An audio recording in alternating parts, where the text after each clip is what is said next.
అందరికీ నమస్కారం అండి. కే తాయారమ్మ గారి ఇంద్రధనుస్సు సీరియల్ 4వ భాగం. జరిగిన కథ.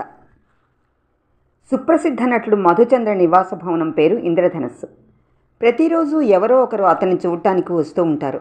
కొత్తగా నటీనటులను ఎంపిక చేసుకోవడానికి మధుచంద్ర పేపర్లో ప్రకటన ఇస్తాడు. ఇంటర్వ్యూకి చాలామంది యువతీ యువకులు వస్తారు. వారిలో కొందరు పెద్ద మొత్తంలో డబ్బు కూడా తెస్తారు. సహస్రనామం ముందుగా వారిని పరీక్షిస్తాడు.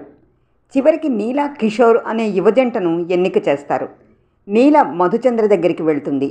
ఆమెను చూసి ఏవో ఆలోచనలో పడిపోతాడు మధుచంద్ర. మధుచంద్ర నీలకు తన ఇంట్లోనే బస ఏర్పాటు చేస్తాడు.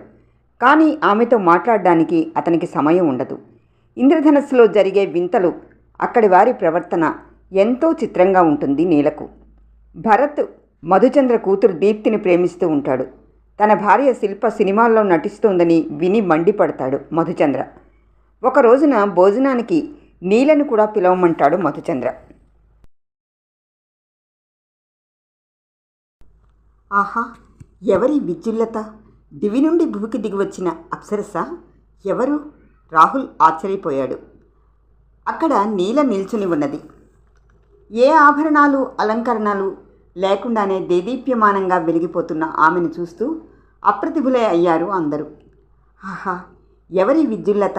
దివి నుండి భూమికి దిగివచ్చిన అప్సరస ఎవరు? రాహుల్ అంతరంగంలో ఉదయించిన ఈ ప్రశ్నలు పెదవులు దాటి బయటికి రాలేదు.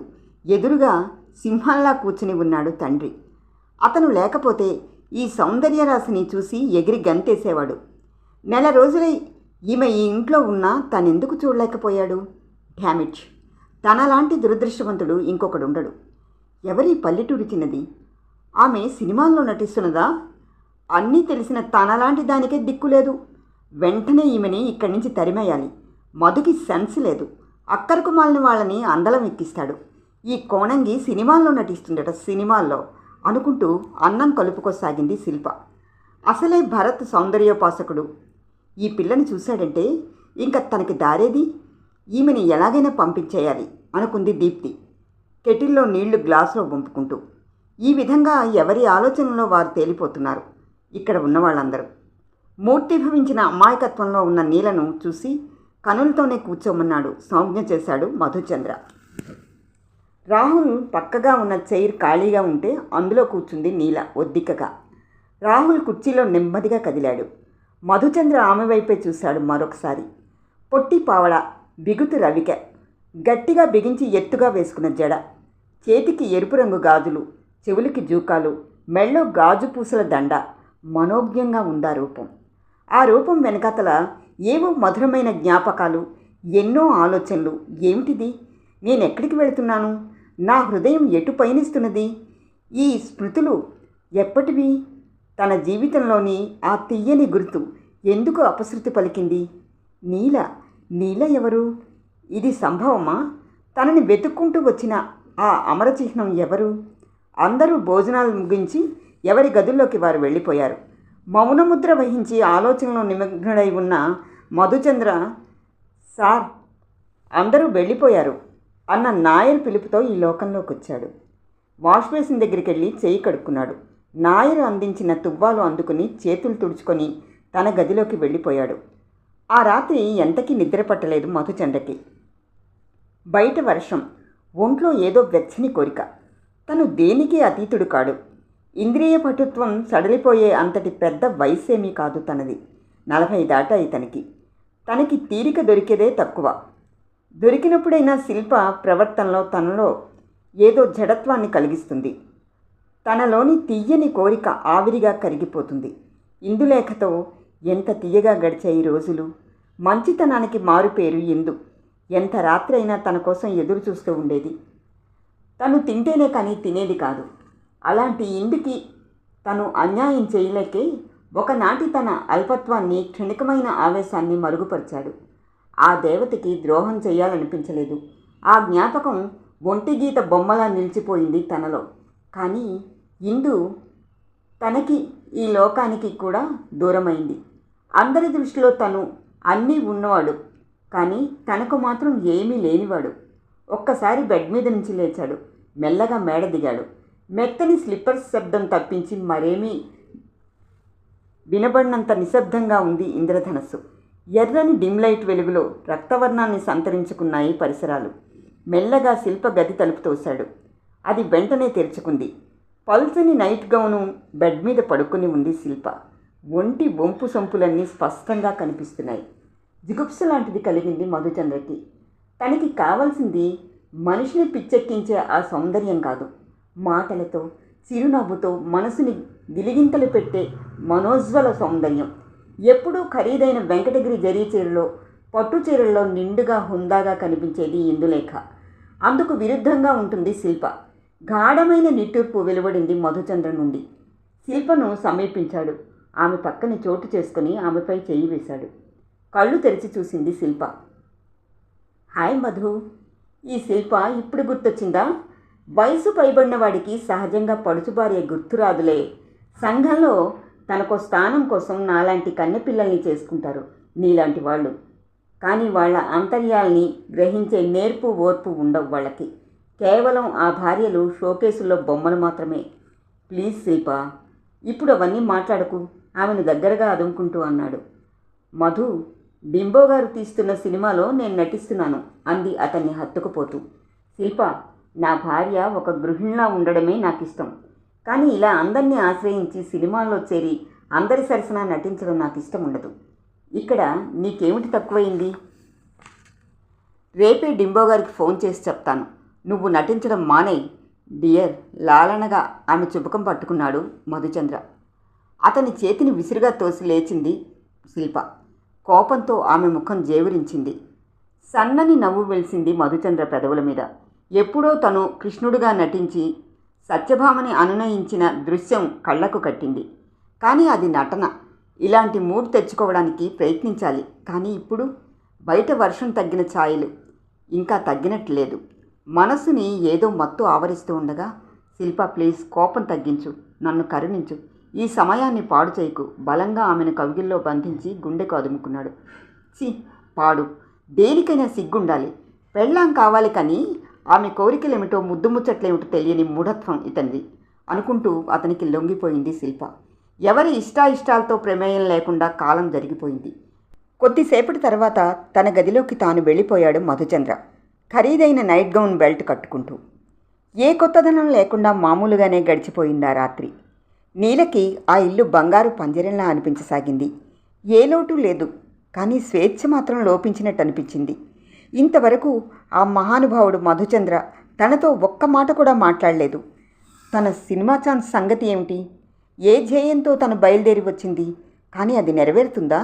ఆలోచిస్తూ ఇంద్రధనస్సు పై అంతస్తు కిటికీ దగ్గర నిల్చుంది నీల. దూరంగా సముద్ర కెరటాలు ఎగిసిపడుతున్నాయి. అవి తన అంతరంగ తరంగాల్లాగానే ఉన్నాయి. ఇక్కడి నుంచి తను పారిపోతే మంచి ఐడియా.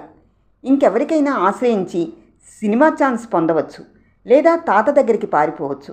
ఆలోచిస్తూ వెనుదిరిగిన నీలకి ఇక్కడ తననే పరిశీలనగా చూస్తూ నిల్చున్న రాహుల్ కనిపించాడు. రాత్రి భోజనాల దగ్గర చూసింది అతన్ని. అతను మధుచంద్ర గారి కొడుకు. మీరు తడబడుతూ ప్రశ్నించింది. నా పేరు రాహుల్, మధుచంద్ర గారి కొడుకుని. మీ పేరు తెలుసుకోవచ్చా? నవ్వుతూ అక్కడే ఉన్న కుర్చీలో చతికిలబడ్డాడు అతను. ఇంచుమించు తన వయస్సు వాడే అయినా అతన్ని చూస్తూ ఏదో ఆత్మీయత భావం కదలాడగా నా పేరు నీల అంది. బ్యూటిఫుల్. మీరు సినిమాల్లో నటించడానికి వచ్చారా? బ్రహ్మాండమైన ఐడియా. మీరు సినిమా ఫీల్డ్లో వెళ్తే వెండి తెర మీద దేదీప్యమానంగా వెలిగిపోతారు. మిగిలిన హీరోయిన్లు అందరూ తెరమరుగైపోతారు. సంతోషం వెల్లివిరుస్తూ ఉండగా అన్నాడు రాహుల్. మీరు ఏం చదువుకున్నారు? నిర్మలంగా నవ్వుతూ ప్రశ్నించింది నీల. అబ్బా, ఏం చదువులేండి, బోరు. ఇంటర్ తప్పాను. మరి చదవాలనిపించలేదు. ఫోటోగ్రఫీ నా హాబీ. అందమైన దృశ్యాలని కెమెరాలో ఎక్కిస్తూ ఉంటాను. నిన్న మిమ్మల్ని చూసిన దగ్గర నుంచి మిమ్మల్ని అనేక భంగిమల్లో ఫోటోలు తీయాలన్న కోరిక కలిగింది. క్షణకాలం ఆగాడు రాహుల్. చూడండి, ఇలా 4 గోళ్ల మధ్య కూర్చుంటే సినిమా ఛాన్స్ ఎలా వస్తుంది? మీ అందమైన మొహం సినీ ప్రొడ్యూసర్లకి, డైరెక్టర్లకి తెలియాలి. అప్పుడు దానంతటా అదే తన్నుకు వస్తుంది అదృష్టం. ఆశ్చర్యంగా కళ్ళు విప్పార్చి చూడసాగింది నీల. నిజమే, తను ఎందుకు ఇక్కడ బందీగా అయిపోవాలి? తను ఎందుకు వచ్చిందో ఆ పని చూసుకోవాలి. రాహుల్, సినిమా ఛాన్సు ఎలా సంపాదించాలి? ఆతృతగా ప్రశ్నించింది నీల. నేను చెప్తాను. ముందు మీరు ఫోటోలు తీయించుకోండి అన్నాడు రాహుల్ మెడలో ఉన్న కెమెరా సర్దుకుంటూ. నీల అంగీకరించింది. తర్వాత ఇంద్రధనస్సు పరిసరాలంతటా వివిధ భంగిమల్లో ఫోటోలు తీశాడు రాహుల్ నీలని. ఆమె ఎద ఇప్పుడు ఎంతో ప్రశాంతంగా ఉంది. ఇటుపై తనని ఎందరో చూస్తారు. కోరి వాళ్లే పిలిచి ఛాన్సులు ఇస్తారు. తాత తనని ఎప్పుడూ అంటూ ఉండేవాడు, నా బంగారు కొండ అని. తనకి సినిమా ఛాన్సులు వస్తే తనే ఇక్కడికి తీసుకొస్తుంది. అప్పుడు తాత ఎంత సంబరపడతాడు, తనకి ఎంత గొప్పగా ఉంటుంది. ఆలోచనల మధ్య తేలియాడిపోతున్న నీల, చూడండి నీలగారు అంటూ చిటికలేస్తూ పిలుస్తున్న రాహుల్ మాటలతో ఈ లోకంలోకి వచ్చింది. ఓ అని సర్దుకొని, నాకు మీ డాడీ ఇందులేఖ పిక్చర్స్లో ఛాన్స్ ఇస్తానని ఇలా తీసుకొచ్చారు అంది ఎటో చూస్తూ. పగలబడి నవ్వాడు రాహుల్. నాన్నగారిని నమ్ముకుంటే సినిమా ఛాన్సులు వచ్చినట్టే. పైగా ఆయనకి తన వాళ్ళు ఎవరూ సినిమాల్లో నటించడం ఇష్టం ఉండదు. నేను ఆయనకి ఏమీ కానుగా. పైగా పేపర్ ప్రకటన చూసి వచ్చాను. కావచ్చు, కానీ మీలాంటి అందమైన అమాయకపు అమ్మాయిల్ని ఈ ఫీల్డ్లోకి రానియరాయన. ఎవరూ రాకపోతే మరి ఇంత అందమైన అమ్మాయిలు సినిమాల్లో ఎలా నటిస్తున్నారు? సమాధానం దొరకని వాళ్ళ బుర్రగొక్కున్నాడు రాహుల్. నవ్వింది నీల. మరి నా సినిమా ఛాన్స్ సంగతి ఏంటి? ప్రఖ్యాత సినీ ప్రొడ్యూసర్ గోపయ్య గారు నిర్మించబోయే సినిమాకి నన్ను కెమెరామ్యాన్గా ఉండమన్నారు. ఆయన ఓ అందమైన హీరోయిన్ కోసం అన్వేషిస్తున్నారు. ఈ ఫోటోలు చూపిస్తాను ముందు, తర్వాత నిన్ను చూపిస్తాను అన్నాడు కుర్చీలోంచి లేస్తూ. ఆ సమయంలో రాహుల్ ఆపద్బాంధవుల్లా కనిపించాడు నీలకి. అతను వెళ్ళిపోవడం కూడా తెలియలేదామెకి. తను ఒక సినీ హీరోయిన్ అయిపోయినట్లు రంగుల కలలు కంటూ కుర్చీలో అలా చేరగిలబడి చూస్తోంది నీల. 4 రోజులై మధుచంద్ర ఊర్లో లేడు. అవుట్డోర్ షూటింగ్ కోసం గోదావరి తీరంలో ఉన్న చిన్న పల్లెటూరికి వెళ్ళాడు. ఎప్పుడొస్తాడో నీలకేమీ తోచడం లేదు. ఇల్లంతా కలయి తిరిగింది. మేడమెట్లు దిగుతూ ఉండగా ఎవరో వచ్చిన అలికిడి అయ్యి అటు చూసింది. ఎదురుగా ఓ వ్యక్తి నిల్చొని ఉన్నాడు. ఇతన్ని ఎక్కడో చూసినట్టు అనిపించింది. ఎవరు? పెదవులు దాటిరాని ప్రశ్న అది. కళ్ళతోనే అతన్ని పలుకరించింది. నా పేరు భరత్. ఆ రోజు మీ ఇంటర్వ్యూ సమయంలో నేను అక్కడే ఉన్నాను. ఇంతవరకు మిమ్మల్ని వెలుగు చూడనీయకుండా చేయడం బావులేదు. మీ అద్భుత సౌందర్యాన్ని ఇలా 4 గోళ్ల మధ్య దాచి ఉంచడం భావ్యం కాదు. నేనే ఆయన స్థానంలో ఉంటే ఈ పాటికి నిన్ను అందలం ఎక్కించి ఉందును. ఇంతకీ నా అదృష్టం బావులేదు. సినీ ఫీల్డ్లో మిగిలిన అన్ని పనులు నిర్వర్తిస్తున్నా బెండి తెర మీద మాత్రం రాణించలేకపోతున్నాను. అతని ముఖంలో నిరాశా వీచికలు కదలాడాయి. కొద్ది క్షణాల తర్వాత అంది నీల. నేను ఇక్కడి నుంచి బయటపడాలి, ఎలా అని. భరత్ నవ్వాడు. అదెంత పని? నువ్వు అను. నిన్ను తీసుకెళ్ళి ఏ ప్రఖ్యాత నిర్మాతలకో డైరెక్టర్లకో పరిచయం చేస్తాను. క్షణాల్లో నువ్వు అగ్రశ్రేణి తారవైపోతావు. తర్వాత ఈ మధుచంద్ర గారు లాంటి వాళ్లే నీతో నటించడానికి ఉవ్విళ్ళూరుతారు. అతను చెప్పేదంతా ఆసక్తిగా వింటోంది నీల. వాళ్ళిద్దరూ హాల్లోకి వచ్చి ఎప్పుడు కూర్చున్నారో వాళ్ళకే తెలియదు. నిన్నగాక మొన్న రాహుల్ కొన్ని విషయాలు చెప్పాడు. ఇప్పుడు భరత్ చెప్తున్నాడు. నిజానికి తనకి సినిమా ఛాన్సులు వస్తాయా? హాయిగా నీలమ్మ చెరువులో తార్ దగ్గర ఉండి ఉల్లిపాయ నంచుకొని చద్దన్నం తిని ఉండక ఇలా పారిపోయి వచ్చింది. హాయిగా నీలమ్మ చెరువు ఏమిటో, పడవ నడుపుకుంటూ ఉంటే ఎంతో హాయిగా ఉండేది. సన్నని విషాదరేఖ కదలాడింది నీల ముఖంలో. ఏమిటి ఆలోచిస్తున్నారు? భరత్ ప్రశ్నించాడు. ఏం లేదు, తడబడింది నీల. భరత్ ఆమెనే చూస్తున్నాడు. ఇది దైవం చెక్కిన శిల్పం. దీన్ని వెండితెర అనే షోకేస్లో బిగించాలి. ఈ బొమ్మని చూడ్డానికి ప్రజలు వెర్రెత్తిపోవాలి. ఇలా ఆలోచిస్తూ, నీలా, నువ్వు నాతో రాగలవా అని అడిగాడు. ఆమె కనులు నీలాల్లో తన నీడ చూసుకుంటూ. అంతవరకు బందీఖానాలో ఉన్నట్టు భావిస్తున్న నీలకు ఏదో స్వేచ్ఛ లభించినట్టు అనిపించింది. ఆ పెద్ద పెద్ద కనుల్లో కోట్ల కాంతి వెలిగాయి. భరత్, మీరన్నది నిజమేనా? నన్ను ఇక్కడి నుంచి తీసుకెళ్తారా? ఆనందోద్వేగంతో ప్రశ్నించింది నీల. ష్యూర్, సిద్ధంగా ఉండు. రేపే నిన్ను తీసుకెళ్తాను. మంచి మంచి చిత్రాలు తీసే ప్రొడ్యూసర్ నాకు తెలుసు. ఆయన పేరు త్రిలోకరావు గారు. ఇంకా ఏవేవో చెప్తున్నాడు భరత్. ఆసక్తిగా వింటోంది నీల. ఇంతలో భరత్ అన్న కఠినమైన పిలుపు వినిపించింది. అటు తిరిగారిద్దరు. మెట్ల మీద కోపారుణ నేత్రాలతో తీక్షణంగా చూస్తూ నిల్చుంది దీప్తి. భరత్ గతుక్కుమన్నాడు. దీప్తి ఆగ్రహిస్తే ఈ ఇంటి ఛాయలకు కూడా రాలేడు తను. ఎలాగో తప్పించుకోవాలి. దీప్తి, నీకోసం వచ్చాను. లోపలేం చేస్తున్నావు అంటూ ప్రశ్నించాడు అతి మామూలుగా. కట్టుకథలు హరికథలు నా దగ్గర చెప్పకు భరత్. నీ స్వభావం నాకు తెలియంది కాదు. ఇంతకీ ఈ నంగనాచి తన గదిలో పడి ఏడవక ఇక్కడికెందుకు వచ్చినట్టు? మూతి 3 వంకలు తిప్పింది నీలను చూసి. నీల ఏం చెప్పాలో తోచలేదు. ఏం చెప్పినా నమ్మదు దీప్తి. మెల్లగా తన గదిలోకి జారుకుంది. భరత్ దోషిలా లేచి నిల్చున్నాడు. రా పోదాం అంటూ అతని చెయ్యి పట్టుకుని వీధిలోకి లాక్కొచ్చి కారులో కూర్చోబెట్టి కారు స్టార్ట్ చేసింది దీప్తి. గాఢమైన నిట్టూర్పు వెలువడింది నీల నుండి. కారును మరుగయ్యే వరకు అలా చూస్తూ ఉండిపోయింది మేడ పై అంతస్తు కిటికీలోంచి. రాత్రి 12 గంటల ప్రాంతంలో మధుచంద్ర ఖరీదైన కారు మెత్తని రోడ్డు మీద దూసుకుపోతోంది. మధుచంద్ర అలసటగా సీటుకి చారగిలబడి ఉన్నాడు. నిద్రలేమి అతని కనులు బరువుగా వాలిపోతున్నాయి. ఈ మధ్యలో అవుట్డోర్ షూటింగ్లు, ఇప్పుడు ఇండోర్ షూటింగ్లు. క్షణకాలం కూడా తీరిక దొరకడం లేదు.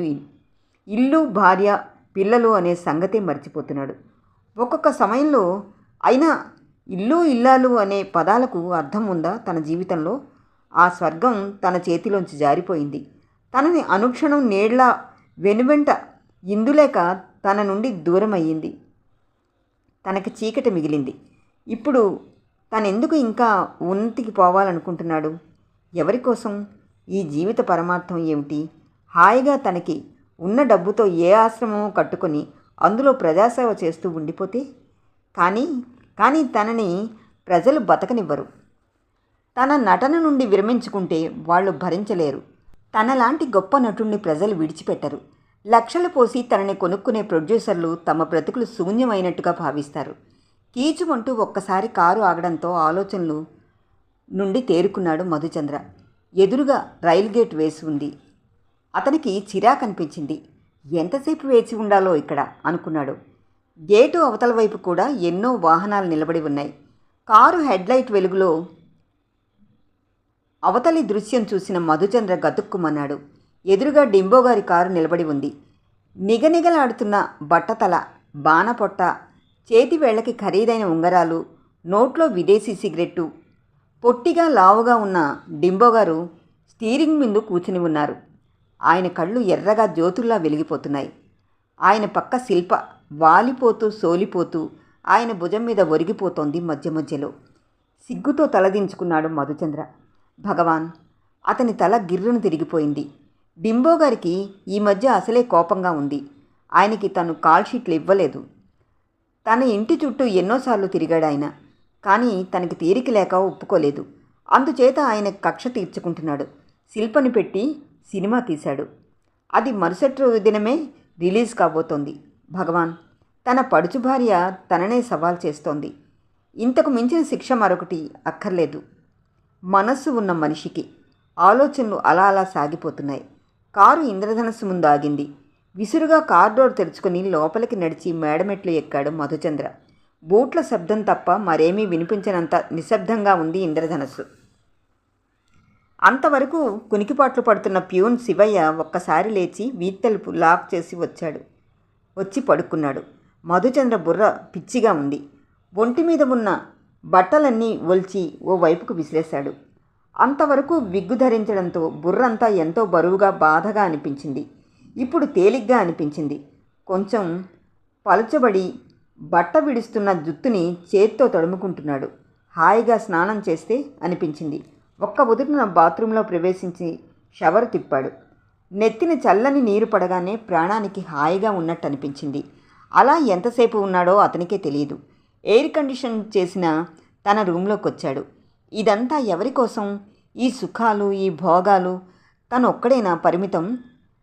తనతో పాటు తన వాళ్ళందరూ సుఖపడాలనేగా తన ధ్యేయం. కానీ వాళ్ళు వీటన్నిటికీ వద్దని ఎవరి దారి వారు చూసుకుంటున్నారు. భగవాన్! ఖరీదైన నైట్ డ్రెస్ ధరించి మెత్తని సోఫాలో కూర్చున్నాడు. అతని నోట్లో సిగరెట్ కాలిపోతోంది. అది ఎంతో ఖరీదైంది. కానీ అది అతనికి గడ్డిపోచతో సమానం. మధుచంద్ర లేచి బాల్కనీలోకి వెళ్ళాడు. అక్కడి నుంచి చూస్తే పట్టణం చాలా మట్టుకు కనిపిస్తుంది అతనికి. అప్పుడప్పుడు అలా నిల్చొని చూడడం అలవాటు. శిల్ప ఇంకా వచ్చినట్లు లేదు. ఆమె ఈ వృద్ధ జంబుకాన్ని ఆనందంలో ఓల్లాడిస్తోందేమో. మగవాడు దేన్ని భరించలేడో అదే జరుగుతున్నది. కసిగా జుత్తు పీక్కున్నాడు. ఒక్కసారి అంతరంగంలో ఇందులేక ప్రత్యక్షమైంది.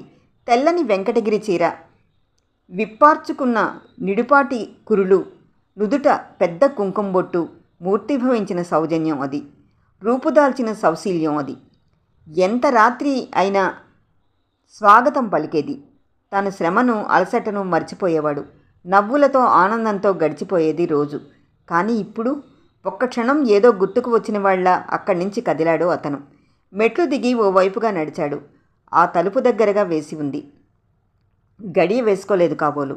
మెల్లగా తలుపు తోశాడు. అవి తెరుచుకున్నాయి. ఆ కొత్త అమ్మాయి అమాయకంగా నిద్రపోతోంది.